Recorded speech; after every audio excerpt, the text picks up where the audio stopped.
We're here at the Earth Protectors Art Build in Longmont, Colorado. People in this world are getting organized. Upstairs in this barn here, we have Isaac Murdoch and Christy Belcourt, who have come all the way from Canada, Native American artists, very, very connected to the visual arts that came out of the Standing Rock struggle. We are making hundreds of banners and t-shirts for the movement to help the people here to be able to distribute to oppose fracking and oppose pipelines. One of the worst places, of course, is Colorado.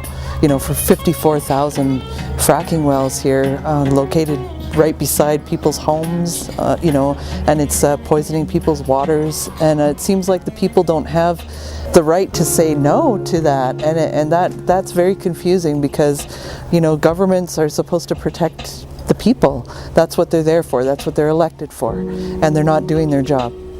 We're in abrupt climate change, and so the idea of expanding the tar sands, the exponential growth of fracking, it's not jiving with what the Mother Earth is saying. Mother Earth is really saying we need to stop. This is happening all over the world. We're suffering a massive ecological collapse. It's happening right now, it's real. It's probably the most serious crisis that humanity's ever faced is happening right now as we're doing this. Back home in my grandma's house, when you turn the faucet, the water comes out black before it comes out clear. And it didn't used to do that before there was an oil well up there. So obviously there's something wrong with that water. There's something sick about that water. And also when you talk about like infant mortality rates, they go way up in areas that are surrounded with fracking wells. And so just I guess do the math. So when you've got oil and gas drilling, there's so many layers to the damage that it creates. The drilling process alone creates toxic vapors, it creates radioactive sludge out of the wellbore. Then when you are actually doing the fracking, which is where they inject the high pressure water laced with 600 chemicals into the ground, that each well poisons about 10 million gallons of water to break the shale open. So if you could imagine, that's one frac job at one well with 10 million gallons of water that will be permanently poisoned, and they're looking at 2,000 wells here. So we're talking billions of gallons of water that will be permanently taken out of the water cycle. Even after the entire drilling process and fracking process is done, you have compromise to the aquifers where the casings break and poison the aquifers with those chemicals and methane, and you have enormous air pollution where they have to vent the volatile organic compounds. Right here where we're at right now, we are just a few miles from where that oil and gas activity is heading in this direction. We're saying no drills, no compromise. I think the biggest obstacle that we have right now is government. It's corporations, it's politicians, because they're the ones that are stalling, the movement for green tech, for sustainable food. They're the ones that have such a irrational belief regarding land title. They're upholding this old system that only benefits the 2%.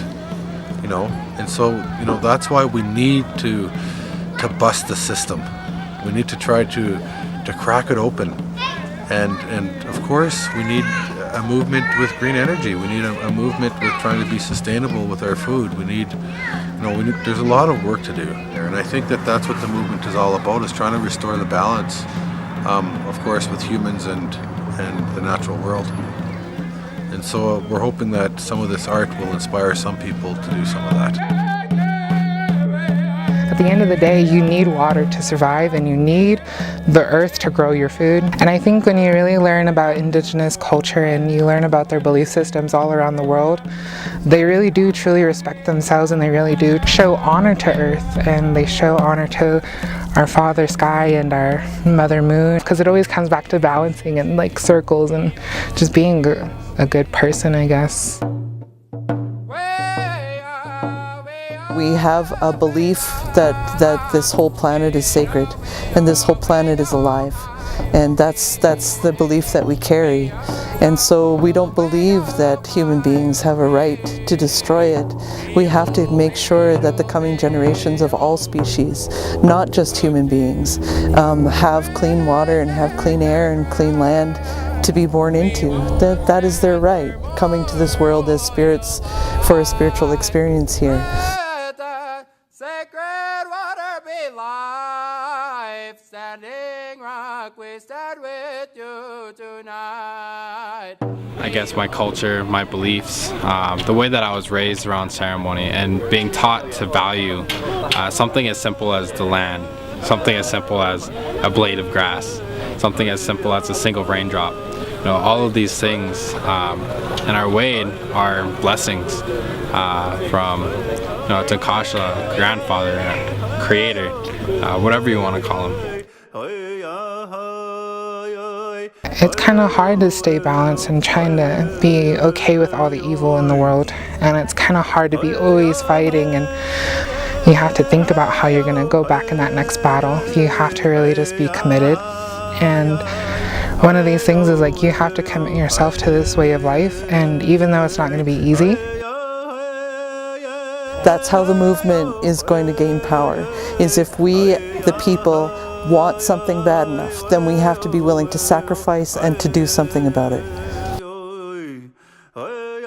Standing Rock was this huge fire, and these people tried to kick it out, but what they didn't realize is that when they crushed that camp, when they destroyed that camp, they sent all these embers flying around, and so they landed all in their own spots, and now all these people are rising up in their own communities, taking a stand for water, something as simple as life.